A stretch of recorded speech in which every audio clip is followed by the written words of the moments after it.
Based on what our root cause analysis reveals to us, then we can start defining a solution, or in the HPT language, what we call an intervention.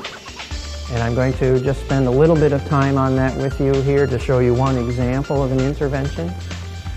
Well, the value I bring to my clients is the energy and synergy of bringing two really strong content areas together in one package. So I bring my education and training expertise to bear with my quality and process improvement expertise. And those two things aren't usually combined by anyone else I know. And so I offer a new perspective for my clients on how to really improve and strengthen their employee development programs as well as their process improvement programs. And so what they come away with after speaking with me is new insight on how to generate new levels of productivity within their company. Rick was a great fit for our members because they're looking for actionable items. Presentation, I thought, was very well communicated to the attendees. He's able to show both businesses how to become much more productive and implement strategies to streamline their processes. And if you don't feel anybody is exemplary in your organization, you can pick a fictitious exemplar. You have the option to set the bar where you want. If you want everybody, if there's no one in your company that you think is performing as well as you'd like them to, then you can set a fictitious exemplar. And my approach is to say, if you work with the employees that you have in the processes you currently have in place, are you getting the most out of both of those? And so we can analyze their processes and the performance of their employees, use these quality analytical tools, and raise the level of performance of their employees to achieve new levels of productivity without necessarily having to install new processes or add new employees to the company. This is a typical proficiency curve for a new hired employee.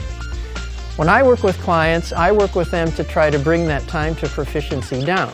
I had an idea, but then to see the numbers and see it quantified like that, really being able to say, wow, what he can do for a company. Now in my little example, my scenario with Liz, I said her counterparts are cranking out 30 items in a workday, and Liz can do 5 or 6 or whatever I said. So just a simple version of the PIP ratio would be the exemplar performance of 30 divided by Liz's performance of 5. That gives us a ratio of 6. Now if there's another employee who's cranking out 25 items in a day compared to the exemplar, that ratio gets closer and closer to 1. Yeah, typically the feedback I'll get from clients that I work with is that they gained insights that they didn't have before into their own processes and what real value those processes could bring.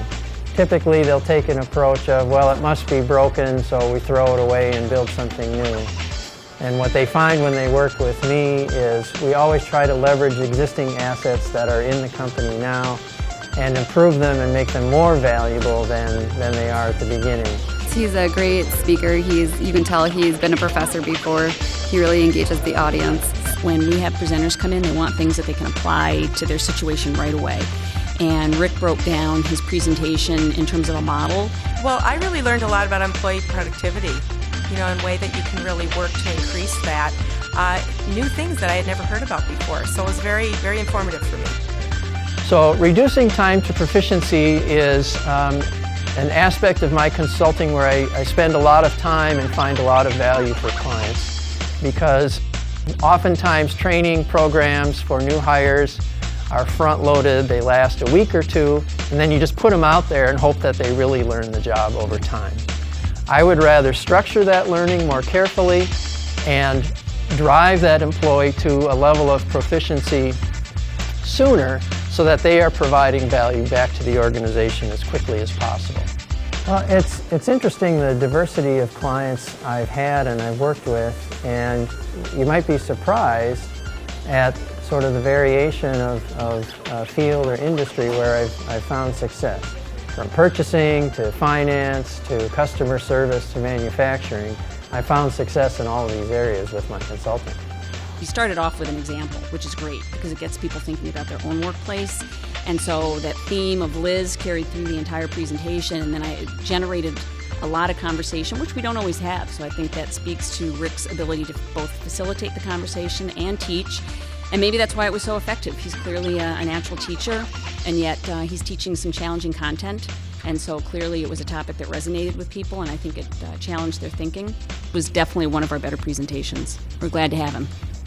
I thank you for the opportunity to present to you all today. Thanks very much. I hope that I have found something of value for you to take back to your organizations or for someone you know. You know, we've talked about 3 potential tactics for dealing with an underperforming employee. Each has their merits, each has a cost, each has a benefit, but and the HPT model has something to say about how you make that decision.